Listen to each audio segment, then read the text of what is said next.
ಸಿದ್ದರಾಮಯ್ಯ ಮಂಗಳೂರಿಗೆ ಆಗಮಿಸಿದ ವೇಳೆ ಮಂಗಳೂರು ಏರ್ಪೋರ್ಟ್ನಲ್ಲಿ ಸಿಎಂ ಸಿದ್ದರಾಮಯ್ಯ ಮತ್ತು ಡಿಕೆಶಿ ಪರ ಘೋಷಣೆ ಕೂಗಿದ ಮಿಥುನ್ ರೈ ಮತ್ತು ಎಂಎಲ್ಸಿ ಐವನ್ ಡಿಸೋಜಾ ಅವರಿಗೆ ಎಐಸಿಸಿ ಶೋಕಾಸ್ ನೋಟಿಸ್ ನೀಡಿದೆ. ನಾರಾಯಣಗುರು ಹಾಗೂ ಮಹಾತ್ಮ ಗಾಂಧಿ ನಡುವಿನ ಸಂವಾದದ ಶತಮಾನೋತ್ಸವ ಕಾರ್ಯಕ್ರಮದಲ್ಲಿ ಭಾಗಿಯಾಗಲು ಕೆಸಿ ವೇಣುಗೋಪಾಲ್ ಕೇರಳದಿಂದ ಮಂಗಳೂರಿಗೆ ಆಗಮಿಸಿದ್ದರು. ವೇಣುಗೋಪಾಲ್ ಮಂಗಳೂರು ವಿಮಾನ ನಿಲ್ದಾಣದಿಂದ ಆಚೆ ಬರುತ್ತಿದ್ದಂತೆಯೇ ಕಾಂಗ್ರೆಸ್ ಮುಖಂಡ ಮಿಥುನ್ ರೈ ಹಾಗೂ ಅವರ ಬೆಂಬಲಿಗರು ಡಿಕೆಶಿ ಪರವಾಗಿ ಘೋಷಣೆ ಕೂಗಿದ್ದರು. ಡಿಕೆ ಎಂದು ಘೋಷಣೆ ಕೂಗಿದ್ದಲ್ಲದೆ ಡಿಕೆ ಶಿವಕುಮಾರ್ ಅವರನ್ನು ಸಿಎಂ ಮಾಡಬೇಕೆಂದು ಆಗ್ರಹಿಸಿದ್ದರು. ಇದೀಗ ಪಕ್ಷದ ಶಿಸ್ತು ಉಲ್ಲಂಘಿಸಿದ ಕಾರಣ ಮಿಥುನ್ ರೈಗೆ ಎಐಸಿಸಿ ಕಾರ್ಯದರ್ಶಿ ರೋಜಿ ಜಾನ್ ಶೋಕಾಸ್ ನೋಟಿಸ್ ಜಾರಿ ಮಾಡಿದ್ದಾರೆ. ಸಿಎಂ ಸಿದ್ದರಾಮಯ್ಯ ಪೂರ್ಣಾವಧಿ ಸಿಎಂ ಎಂದು ಘೋಷಿಸಿದ್ದ ಪರಿಷತ್ ಸದಸ್ಯ ಐವಾನ್ ಡಿಸೋಜಾಗೂ ಕಾಂಗ್ರೆಸ್ ಶಿಸ್ತು ಸಮಿತಿ ನೋಟಿಸ್ ನೀಡಿದೆ. ಸೂಕ್ತ ಕಾರಣ ನೀಡುವಂತೆ ಕಾಂಗ್ರೆಸ್ ನೋಟಿಸ್ ನೀಡಿದೆ.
ಸನ್ಮಾನ್ಯ ರಾಹುಲ್ ಗಾಂಧಿ ಅವರನ್ನು ಮೊದಲಿಗೆ ಜೈಕಾರ ಹಾಕುವುದು ನಮ್ಮ ಸಂಪ್ರದಾಯ.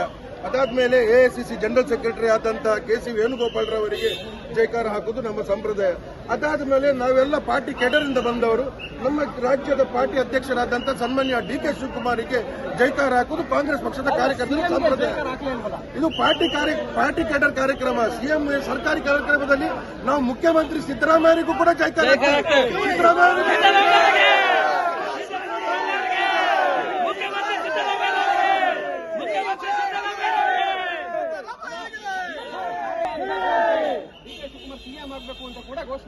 ನೋಡ್ರಿ, ಇದೆಲ್ಲ ಮಾಧ್ಯಮದವರುಂಟಲ್ಲ, ಸಿದ್ದರಾಮಯ್ಯರನ್ನು ಹಾಗೂ ಡಿಕೆ ಶಿವಕುಮಾರ್ ಅವರನ್ನು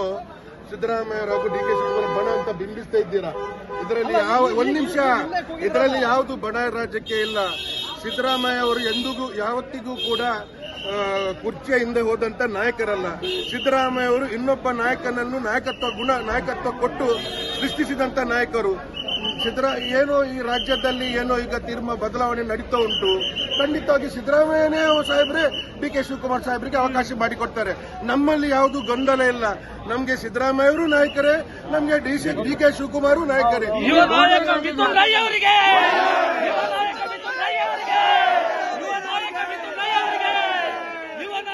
ಸಂವಿಧಾನ ಶಿಲ್ಪಿ ಭಾರತ ರತ್ನ ಡಾಕ್ಟರ್ ಬಿಆರ್ ಅಂಬೇಡ್ಕರ್ ಅವರ ಮಹಾಪರಿನಿರ್ವಾಣ ದಿನದಂದು ಬಿಜೆಪಿ ಮಂಗಳೂರು ನಗರದ ದಕ್ಷಿಣ ಮಂಡಲದ ಎಸ್ಸಿ ಮೋರ್ಚಾ ವತಿಯಿಂದ ಕುದ್ಮುಲ್ ರಂಗರಾವ್ ಪುರಭವನದ ಮುಂಭಾಗದಲ್ಲಿರುವ ಅಂಬೇಡ್ಕರ್ ಪ್ರತಿಮೆಗೆ ಗೌರವಪೂರ್ವಕ ಪುಷ್ಪ ನಮನಗಳನ್ನು ಸಲ್ಲಿಸಲಾಯಿತು. ಈ ವೇಳೆ ಮಾತನಾಡಿದ ಶಾಸಕ ವೇದವ್ಯಾಸ ಕಾಮತ್ರವರು, ಬಾಬಾ ಸಾಹೇಬರು ಕೇವಲ ದಲಿತರ ಪರ ಹೋರಾಟಗಾರ ಅಲ್ಲ, ಈ ದೇಶದ ಪ್ರತಿಯೊಬ್ಬ ಅಸಹಾಯಕನ ಶೋಷಿತನ ಪರವಾಗಿ ಮಿಡಿದ ಮಹಾ ಮಾನವತಾವಾದಿ ಎಂದರು. ಜಿಲ್ಲಾಧ್ಯಕ್ಷರಾದ ಸತೀಶ್ ಕುಂಪಲರವರು ಮಾತನಾಡಿ, ಮಹಾಮಾನವತಾವಾದಿ ಅಂಬೇಡ್ಕರ್ ಅವರ ಸಂವಿಧಾನದ ಆಶಯಕ್ಕೆ ತಕ್ಕಂತೆ ನಡೆದುಕೊಂಡರೆ ಅದುವೇ ನಾವು ನೀಡುವ ಶ್ರೇಷ್ಠ ಗೌರವ ಎಂದರು.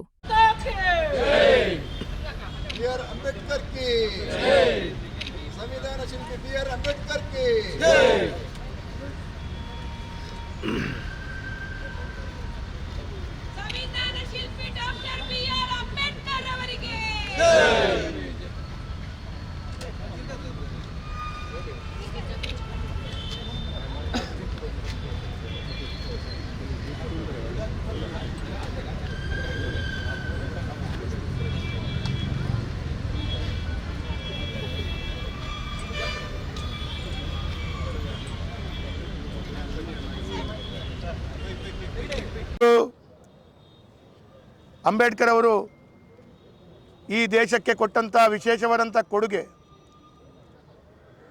ಭಾರತೀಯ ಜನತಾ ಪಾರ್ಟಿಯಾಗಿ ನಾವು ಇದನ್ನು ನೆನಪಿಸ್ಕೊಳ್ತಾ ಅವರ ಪರಿನಿರ್ವಾಣ ದಿವಸ ಒಂದು ಹಾಲಾರ್ಪಣೆ ಮಾಡಿಕೊಂಡು ವಿಶೇಷವಾದಂಥ ಗೌರವವನ್ನು ಸಲ್ಲಿಸ್ತಾ ಇದ್ದೇವೆ. ಬೌದ್ಧ ನಂಬಿಕೆಯ ಪ್ರಕಾರ ಮಹಾಪರಿನಿರ್ವಾಣ ಅಂತ ಹೇಳಿದ್ರೆ ಅದೊಂದು ಅಂತಿಮ ಗುರಿ, ಅದಕ್ಕಿಂತ ಮಿಗಿಲಾದದ್ದು ಯಾವುದೇ ಇಲ್ಲ ಅಂತ ಹೇಳುವಂಥ ಭಾವನೆ. ಆ ಪ್ರಕಾರವಾಗಿ ಇವತ್ತು ಅಂಬೇಡ್ಕರ್ ಅವರು ಆ ಪರಮ ಗುರಿಯನ್ನು ತಲುಪಿದ್ದಾರೆ ಅಂತ ಹೇಳುವಂಥ ಭಾವನೆಯನ್ನು ನಮಗೆಲ್ಲರಿಗೂ ನಾವು ನಂಬಿರುವಂಥದ್ದು.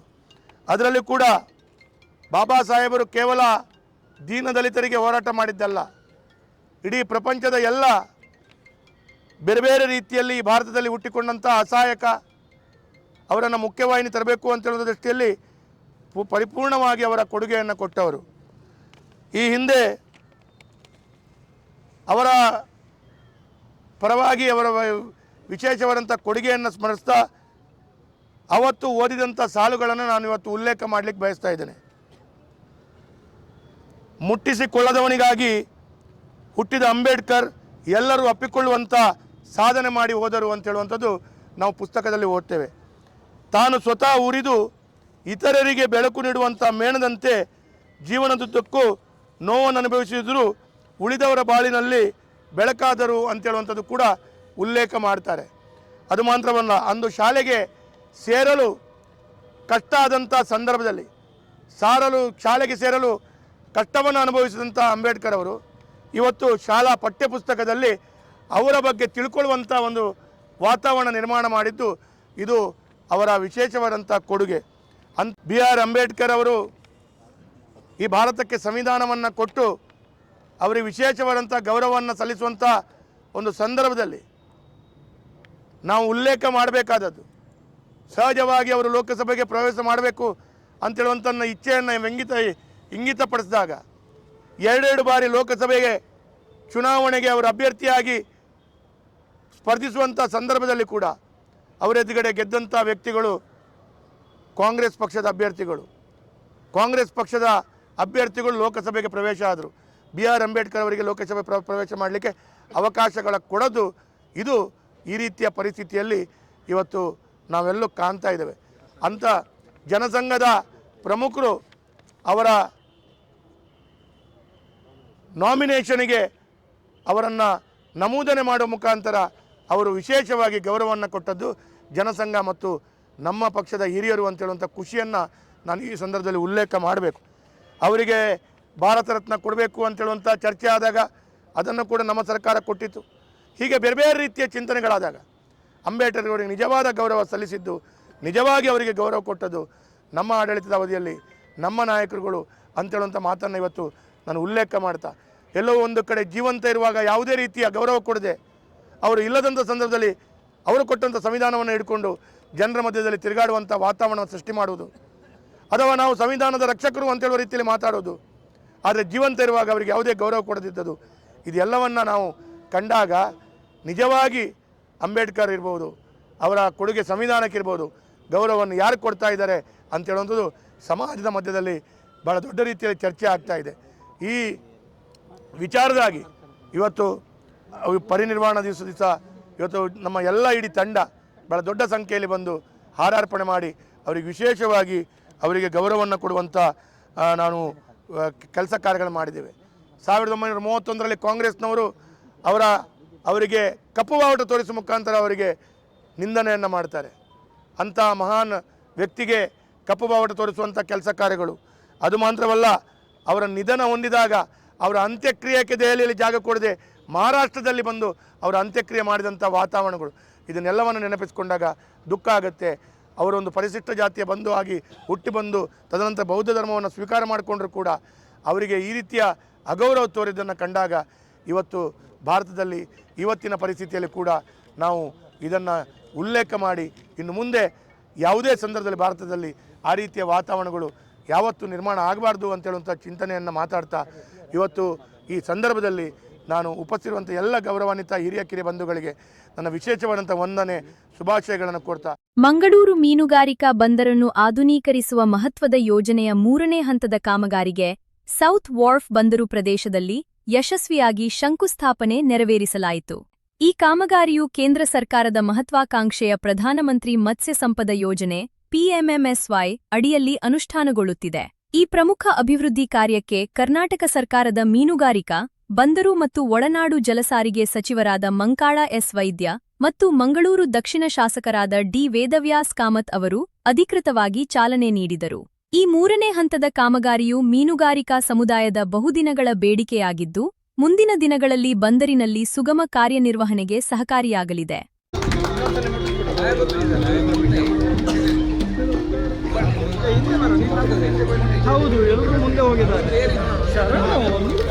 ಸರ್ಕಾರದ ದೃಢ ನಿಶ್ಚಯ, ಮೀನುಗಾರರ ಬೆಂಬಲ ಹಾಗೂ ದೇವರ ಕೃಪೆ ಒಂದಿದ್ರೆ ಈ ಒಂದು ಕಾರ್ಯಕ್ರಮ, ಈ ಒಂದು ಕಾಮಗಾರಿ ಯಶಸ್ವಿ ಆಗಲಿ ಅಂತ ನಾನು ಹಾರೈಸ್ತೇನೆ.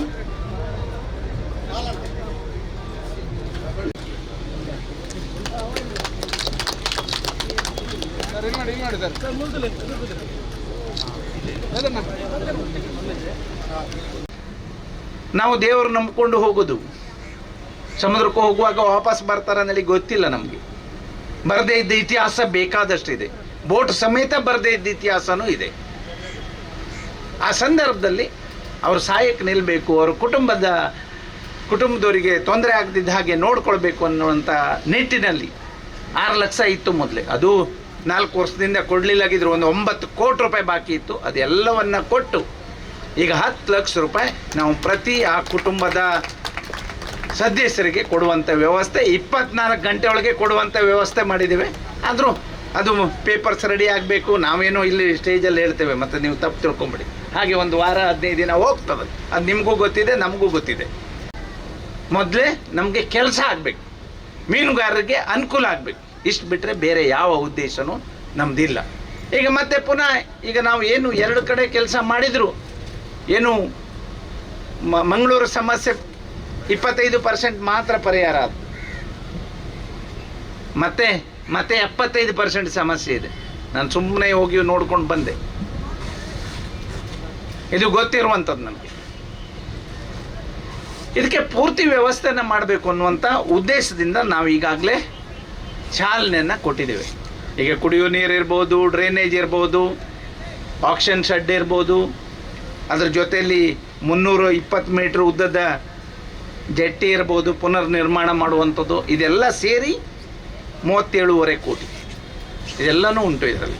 ಬರೀ ಜೆಟ್ಟಿ ಮಾತ್ರ ಇಲ್ಲ, ಪೂರ್ತಿ ಅಂದರೆ ಏನು ಮೀನುಗಾರರಿಗೆ ಏನು ವ್ಯವಸ್ಥೆ ಬೇಕು ಅದೆಲ್ಲವನ್ನು ಇದರಲ್ಲಿ ಇರ್ತದೆ. ಶೌಚಾಲಯನೂ ಇದೆ.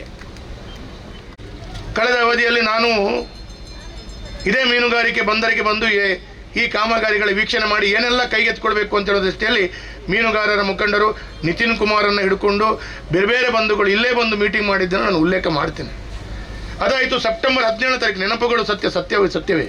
ಸೆಪ್ಟೆಂಬರ್ 17, 2024ಕ್ಕೆ ಕೇಂದ್ರದ ಮಂತ್ರಿಗಳಾದಂಥ ಪುರುಷೋತ್ತಮ್ ರೂಪಾಲ್ ಅವರು ಮೀನುಗಾರಿಕರ ಬಗ್ಗೆ TMFI ಕನ್ವೆನ್ಷನ್ ಒಂದು ಕಾರ್ಯಕ್ರಮ ಮಾಡಿದರು. ನೆನಪಿದೆಯೋ ಗೊತ್ತಿಲ್ಲ. ಮತ್ತು ತುಂಬ ಮೀನುಗಾರ 1000 ಜನರು ಬಂದಿದ್ದಾರೆ. ಅವತ್ತು ಇದಕ್ಕೆ ಮನವಿಯನ್ನು ಕೊಟ್ಟು ಈ ಕಾಮಗಾರಿಗಳನ್ನು ಕೈಗೆತ್ತಿಕೊಳ್ಬೇಕು. 60% ಕೇಂದ್ರ ಸರ್ಕಾರ, 40% ರಾಜ್ಯ ಸರ್ಕಾರ ತಯಾರಿದೆ, ಕೇಂದ್ರ ಸರ್ಕಾರ ಕೊಡಬೇಕು ಅಂತ ಹೇಳುವಂಥ ಮಾಹಿತಿಯನ್ನು ಕೊಟ್ಟದ್ದು. ಆ ಸಂದರ್ಭದಲ್ಲಿ ನಳಿನ್ ಕುಮಾರ್ ಕಟೀಲ್ ಅವರು ಸಂಸದರು, ತದನಂತರ ಬ್ರಿಜೇಶ್ ಚೌಟ್ರು ಕೂಡ ಈ ಕಾಮಗಾರಿಗಳನ್ನು ಕೈಗೆತ್ತಿಕೊಳ್ಬೇಕು ಅಂತೇಳಿ ಮಂತ್ರಿಗಳಿಗೆ ಮನವಿ ಮಾಡಿಕೊಂಡ್ರು. ಹಾಗಾಗಿ 2025 ಹತ್ತಿರ ಆಸುಪಾಸು ಸ್ಯಾಂಕ್ಷನ್ ಆಯಿತು. ನಮ್ಮ ದಿನಾಂಕ ಇದೆ, ಕೊಡಬೇಕು ಅಂತ ಹೇಳಿದ್ರೆ ಮೊಬೈಲಲ್ಲಿ ಇದೆ, ನೋಡಲ್ಲ ಸುಮ್ಮನೆ ಯಾಕೆ, ದಿನಾಂಕಗಳಿದೆ, ಸ್ಯಾಂಕ್ಷನ್ ಆಯಿತು. ಅದೇ ಹೊತ್ತಿಗೆ ರಾಜ್ಯ ಸರ್ಕಾರದ 40% ನಮ್ಮ ಗೌರವಾನ್ವಿತ ಮಂತ್ರಿಗಳು ಕ್ರೋಢೀಕರಣ ಕೊಟ್ಟರು. ಒಟ್ಟಾರೆ ಮೀನುಗಾರಿಕಾ ವ್ಯವಸ್ಥೆಯಲ್ಲಿ ಹಲವಾರು ವರ್ಷಗಳಿಂದ ಮೀನುಗಾರಿಕೆಗೆ ವಿಶೇಷವಾದಂಥ ಉತ್ತೇಜನ ಸಿಗ್ತಿರಲಿಲ್ಲ. ಗಫೂರ್ ಅವರು ಒಂದು ಹೇಳಬೇಕಾದ್ರೆ ಒಂದು ಸ್ವಲ್ಪ ಗಡಿಬಿಡಿ ಮಾಡಿಕೊಂಡ್ರು ಅಂತ ಭಾವಿಸ್ತೇನೆ. ಮೀನುಗಾರಿಕೆ ಕೃಷಿ ಇಲಾಖೆಗೆ ಒಂದಿಗೆ ಜೋಡಿಸ್ಕೊಂಡಾಗ ಎಲ್ಲವೂ ಸರ್ಕಾರದ ಸವಲತ್ತುಗಳು ಕೃಷಿ ಇಲಾಖೆಗೆ ಹೋಗುತ್ತೆ, ಮೀನುಗಾರರಿಗೆ ಸಿಗೋದಿಲ್ಲ ಅಂತ ಹೇಳೋ ಕಾರಣ ಮೀನುಗಾರಿಕೆ ಇಲಾಖೆ ಕೇಂದ್ರ ಸರ್ಕಾರದಲ್ಲಿ ಸಪರೇಟ್ ಆದ ಒಂದು ಇಲಾಖೆಯನ್ನು ಮಾಡಿ ಮಾನ್ಯ ಪ್ರಧಾನಮಂತ್ರಿಗಳು ಕಳೆದ 75 ವರ್ಷಗಳಲ್ಲಿ ಆಡಳಿತ ಇದ್ದವರು ಯಾಕೆ ಮಾಡಿಲ್ಲ ಗೊತ್ತಿಲ್ಲ. ಆದರೆ ನರೇಂದ್ರ ಮೋದಿಜಿಯವರು ಮಾಡಿದ್ದನ್ನು ಸತ್ಯವೂ ಹೌದು, ಸಂತೋಷವೂ ಹೌದು. ಹಾಗಾಗಿ ತದನಂತರ ಫಿಶರೀಸ್ ಇಲಾಖೆ, ಈಗ ಫಿಶರೀಸ್ ಇಲಾಖೆ ಟೋಟಲ್ ಆ್ಯನ್ಯುವಲಿ ಬಜೆಟ್ ಎಷ್ಟು ಫಿಶರೀಸ್ ಇಲಾಖೆ ಈ ರಾಜ್ಯದಲ್ಲಿ, ಈ ದೇಶದಲ್ಲಿ 16 ರಾಜ್ಯಗಳಲ್ಲಿದೆ. 16 ರಾಜ್ಯಗಳಿರುವ ಮೀನುಗಾರರಿಗೆ ಈ ಹಿಂದೆ ಕಳೆದ 75 ವರ್ಷಗಳಲ್ಲಿ ಮೀನುಗಾರಿಕೆಗೆ ಸಿಗುವಂಥ ಹಣಗಳು ಎಷ್ಟು, ಇವತ್ತು ಹಣಗಳು ಎಷ್ಟು, ಅಂಕಿಅಂಶ ಸಮೇತ ನಾನು ಬಿಡುಗಡೆ ಮಾಡಬಲ್ಲೆ. ಆದರೆ ಇವತ್ತು ಆ ವೇದಿಕೆ ಸರಿಸಮಂಜಸ ಅಲ್ಲ. ಅದೇ ಮೀನುಗಾರಿಕಾ ಇಲಾಖೆಯನ್ನು ಸಪರೇಟ್ ಮಾಡಿಕೊಂಡು ಅದಕ್ಕೆ ಪೂರಕವಾದಂಥ ಶಕ್ತಿಯನ್ನು ತುಂಬುವಂಥ ಕೆಲಸ ಕಾರ್ಯಗಳು. ಸಹಜವಾಗಿ ಆಡಳಿತ ಬಂದಾಗ ನಾವು ಮಾಡಿದ್ದನ್ನು ನಾವು ಹೇಳ್ಕೊಳ್ಳೇಬೇಕು. ಯಾಕಂದರೆ ನಾವು ಚುನಾವಣೆಗೆ ನಿಲ್ಲುವರು, ಹೇಳ್ಕೊಳ್ಳೇಬೇಕು, ಅದರಲ್ಲಿ ಏನು ತೊಂದರೆ ಇಲ್ಲ. ಆದರೆ ಇವತ್ತು ಈ ಕಾಮಗಾರಿಗಳಿಗೆ 30% ಅಪ್ಗ್ರೇಡೇಷನ್ ಆಫ್ ಫಿಶರೀಸ್ ಜಟ್ಟಿಗಳು. ಅವಾಗ ಇಲ್ಲಿ ಬಂದು 1.5 ದಿವಸಗಳ ಕಾಲ ಅಧಿಕಾರಿಗಳು, ಸೆಂಟ್ರಲ್ ಗೌರ್ಮೆಂಟ್ ಮತ್ತು ಸ್ಟೇಟ್ ಗೌರ್ಮೆಂಟ್ ಅಧಿಕಾರಿಗಳು ಬಂದರು. ದಿನೇಶ್ ನೆನಪಿದೆ ಇಲ್ಲ ಅಂತ ದಿನೇಶ್ ಅವರ ಪ್ರಾಸ್ತಾವಿಕಲ್ಲಿ ಹೇಳಿಲ್ಲ, ಮರೆತು ಹೋಗಿರ್ಬೋದು. ನಾನು ಹೇಳ್ತೇನೆ, ನನಗೆ ಹೇಳಬೇಕಾದಂಥ ಅನಿವಾರ್ಯತೆ ಇದೆ. ಹಾಗಾಗಿ ಅವತ್ತಿನ ಅವಧಿಯಲ್ಲಿ ನಾವು ಪ್ರಸ್ತಾವನೆಯನ್ನು ಸಲ್ಲಿಸಿ ತದನಂತರ ಮಂತ್ರಿಗಳ ಹತ್ರ ನಾವು ಅವಕಾಶಗಳನ್ನು ಮಾಡಿಕೊಡು. ನಾನು ಮಹಾಂಕಾಳ ವೈದ್ಯರನ್ನು ಮೆಚ್ಚುಗೆ ವ್ಯಕ್ತಪಡಿಸ್ತೇನೆ. 40% ರಾಜ್ಯ ಸರ್ಕಾರದಿಂದ ತುಂಬಿಸಿಕೊಳ್ಳಿಕ್ಕೆ ಅವರು ಮೀನುಗಾರರಿಗೆ ಕೊಟ್ಟ ನ್ಯಾಯವನ್ನು ನಾನು ಮೆಚ್ಚಿಕೊಳ್ತೇನೆ. ನಾನು ಅದರಲ್ಲಿ ಏನು ಇಲ್ಲ ಅಂತ ಹೇಳಲ್ಲ. 40% ರಾಜ್ಯ ಸರ್ಕಾರದಿಂದ ತುಂಬಿದೆ, 60% ಕೇಂದ್ರ ಸರ್ಕಾರದಿಂದ ತುಂಬಿ ಈ ಕಾಮಗಾರಿಗಳನ್ನು ಮಾಡಿದ್ದೇವೆ. ಹಾಗಾಗಿ ಇದರಿಂದ ಸಂವಿಧಾನ ಶಿಲ್ಪಿ ಭಾರತ ರತ್ನ ಡಾಕ್ಟರ್ ಬಿಆರ್ ಅಂಬೇಡ್ಕರ್ ಅವರ ಮಹಾಪರಿನಿರ್ವಾಣ ದಿನವನ್ನು ಅವರ ಪುತ್ಥಳಿಗೆ ಮಾಲಾರ್ಪಣೆ ಮಾಡುವ ಮೂಲಕ ದಕ್ಷಿಣ ಕನ್ನಡ ಜಿಲ್ಲಾಡಳಿತ ವತಿಯಿಂದ ಆಚರಿಸಲಾಯಿತು. ದಕ್ಷಿಣ ಕನ್ನಡ ಜಿಲ್ಲಾಧಿಕಾರಿ ದರ್ಶನ್, ಪೊಲೀಸ್ ಆಯುಕ್ತ ಸುಧೀರ್ ಕುಮಾರ್ ರೆಡ್ಡಿ ಮತ್ತಿತರ ಅಧಿಕಾರಿಗಳು ಡಾಕ್ಟರ್ ಬಿಆರ್ ಅಂಬೇಡ್ಕರ್ ಅವರ ಪುತ್ಥಳಿಗೆ ಮಾಲಾರ್ಪಣೆ ಮಾಡಿದರು.